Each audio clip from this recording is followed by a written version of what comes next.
Good. Please tell everyone who you are, what you do. Tell us about your practice. Yeah, for sure. So I'm Dr. Andy Park. I'm a chiropractic physician. I do a lot of functional rehabilitation, and what that kind of means is because that's kind of a catch-all. But specifically, what I do is I do a lot of movement assessment, trying to figure out, what are the deeper um, issues that your body may be dealing with that are causing a particular injury or causing you to present in a certain way. So, for instance, if your knee hurts, chances are the issue isn't your knee. While we do want to address the pain coming from that area, we definitely want to look at like the ankle and the hip and even like the lumbopelvic region, to see if all of those areas are moving well, and then assessing, why aren't they moving well, and getting back into correcting those patterns via exercises and spinal manipulation, whatever it takes, soft tissue therapy. So yeah. Okay, great. Well, thank you. I know you're great at what you do, so I appreciate it. Thanks. Yeah. hmm And what are some tips or recommendations for people who are at home right now, kind of stuck working on their computer? Yeah. What can you talk to us about, like with posture and all of that? Yeah. So as far as posture is concerned, you know, I don't care as much. I'm not so stringent about like, oh, like your head needs to be here and shoulders need to be there. And while all of those things are pertinent, I care more about how are you supporting that posture. So I can have a nice upright posture, shoulders back, chin tucked. But if I'm just using my muscles of my paraspinal muscles, the muscle around my actual vertebrae, um, that's not a sustainable model. And a better way to go about that would be supporting your posture through your breath. I know that kind of sounds a little funky to some people, but if you are breathing through your diaphragm and not through your chest, when you breathe through your chest, you kind of lose all support in your belly. If you breathe through your diaphragm, we get compression down here, and then we essentially kind of jack ourselves up like an airlift kind of thing. So, or you can think of like an unopened Coke can, right? It would be really hard to crush that unopened Coke can, but if you opened it, emptied it, and put a dent in it, it would be really easy. And that's kind of the what you're doing to yourself is if you're just keeping yourself upright with your muscles and not also assisting that posture with your breath.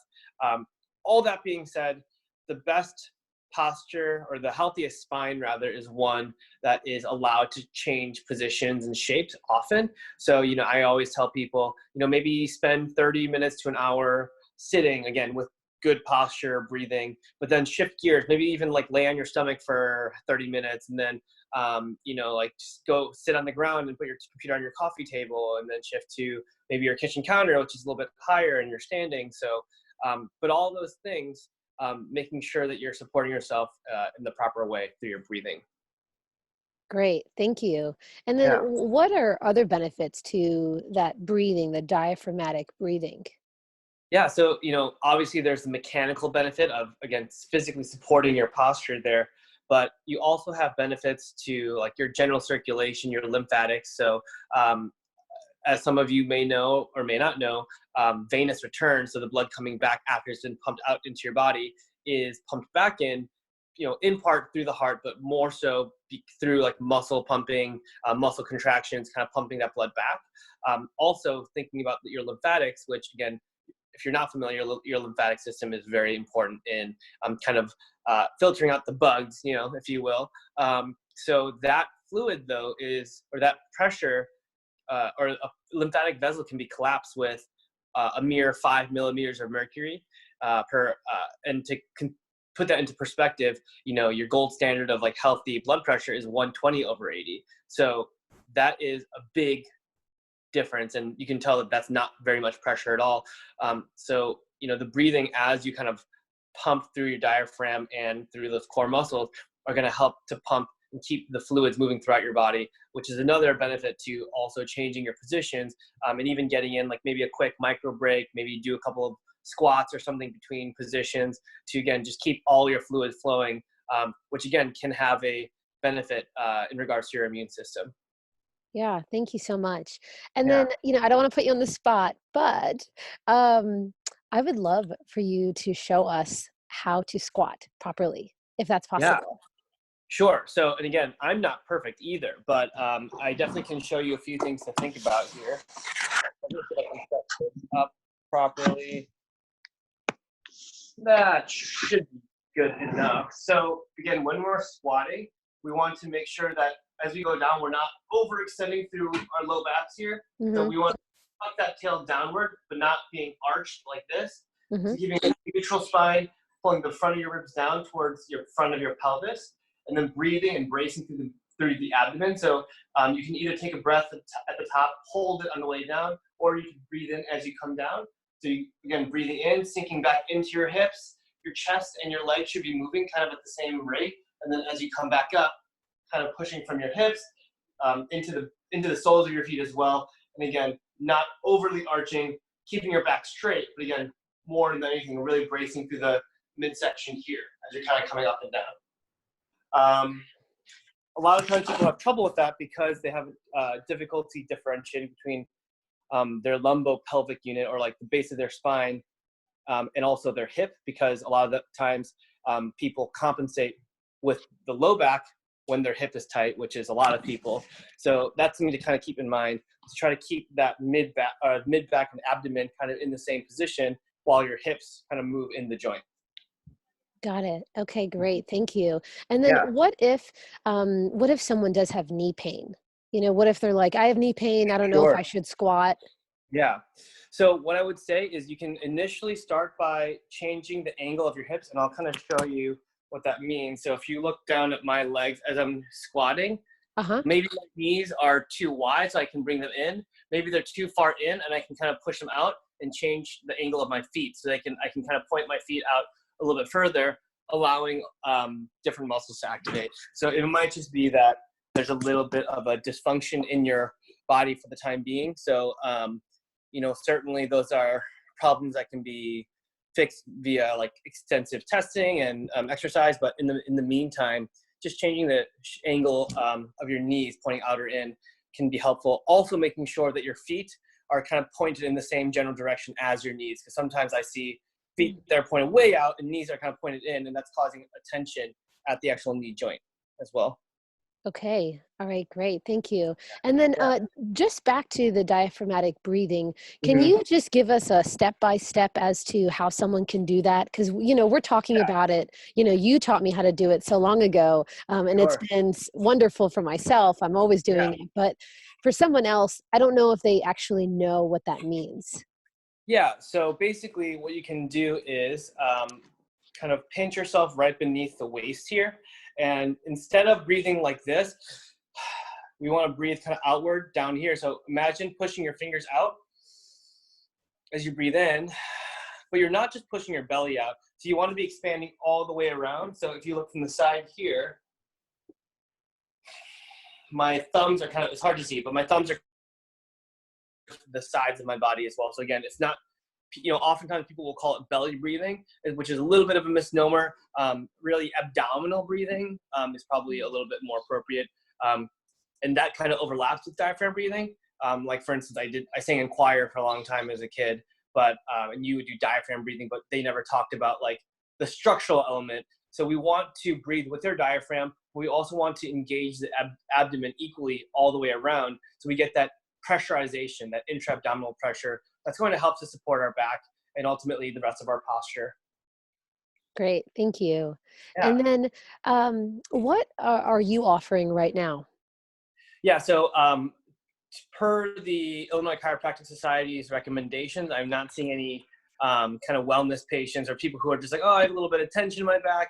I am seeing kind of more emergent patients. So I don't want to call them emergencies because like, I guess it just depends on what your definition of an emergency is. Mhm. I recommend if you have like a fractured bone, don't come into me because I can't do anything for you.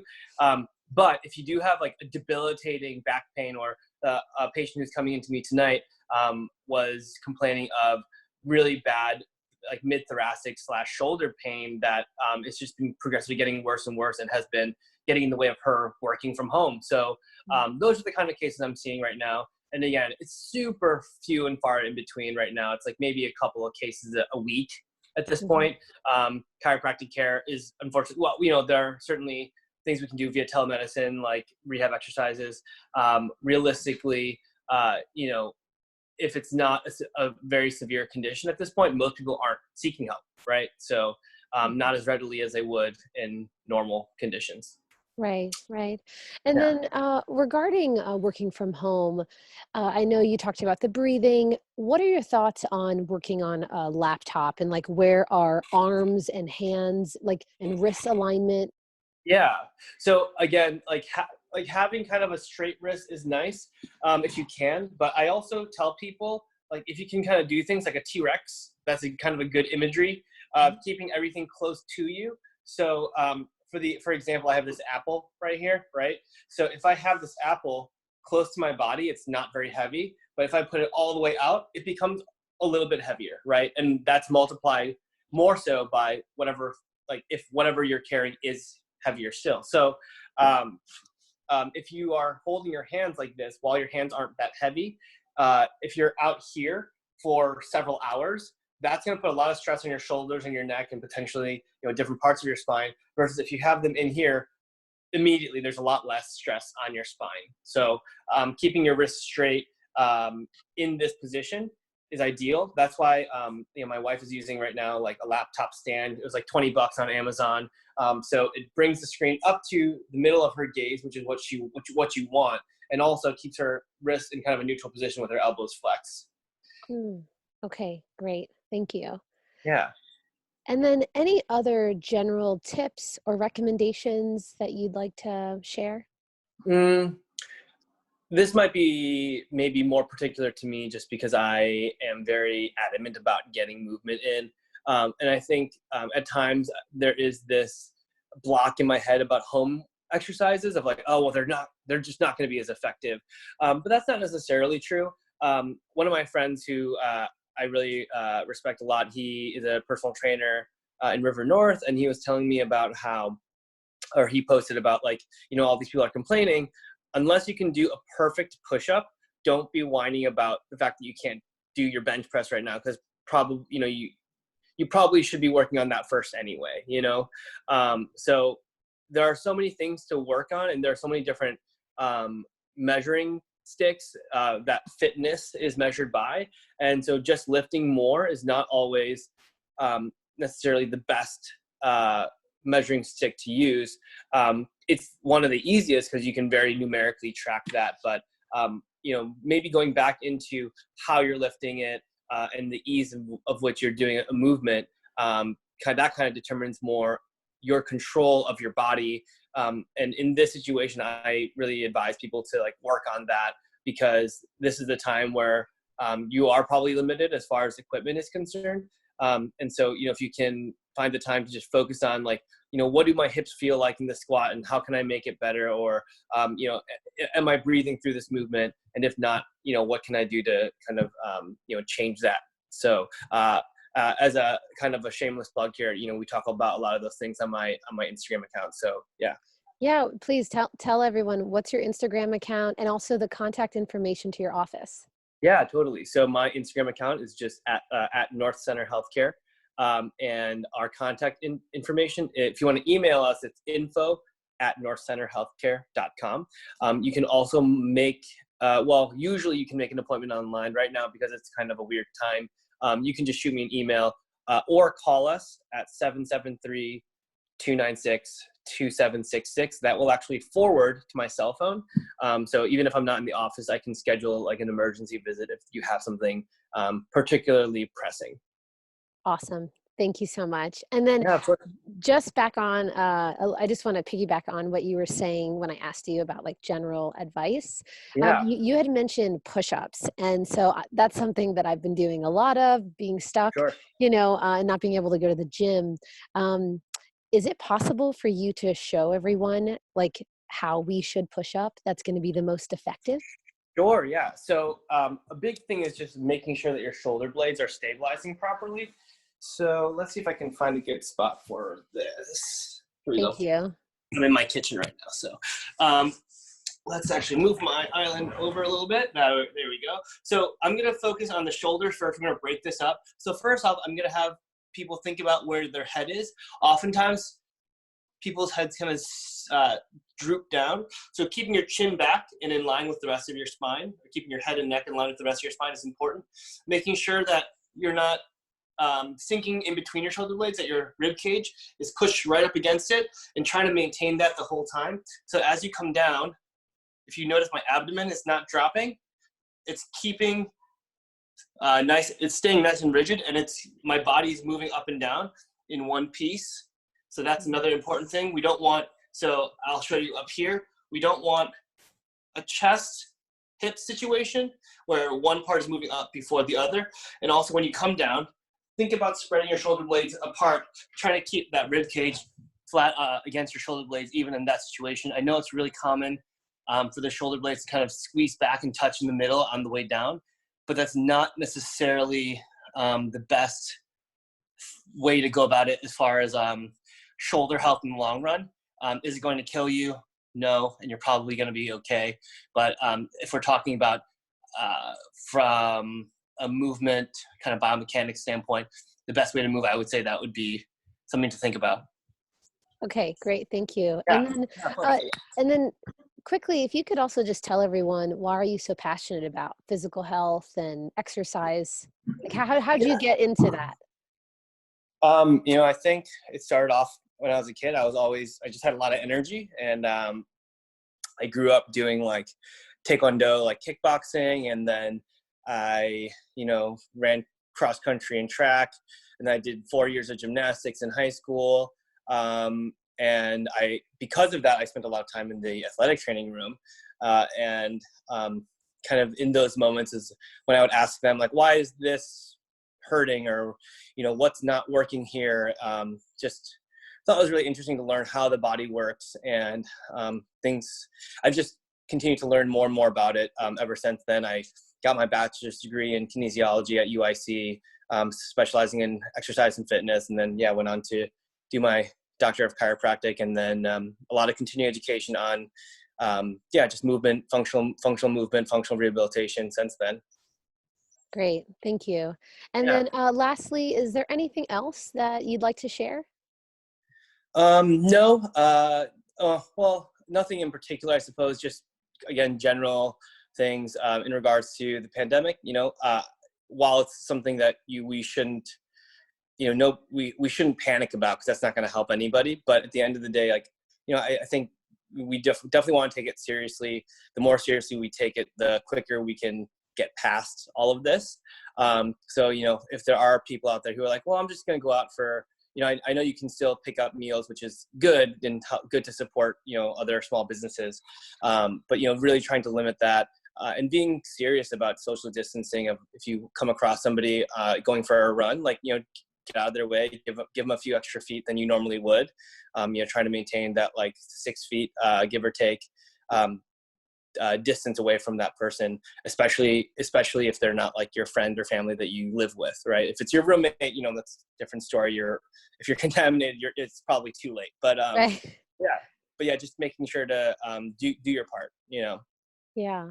Thank you so much. I really appreciate your time. I Yeah, hope thank you for you having and me. Yeah, absolutely. I hope you and your family stay safe, and we'll thanks. stay in touch. Yeah, you too, Dr. Felty. Take care. All right. Bye-bye. Bye.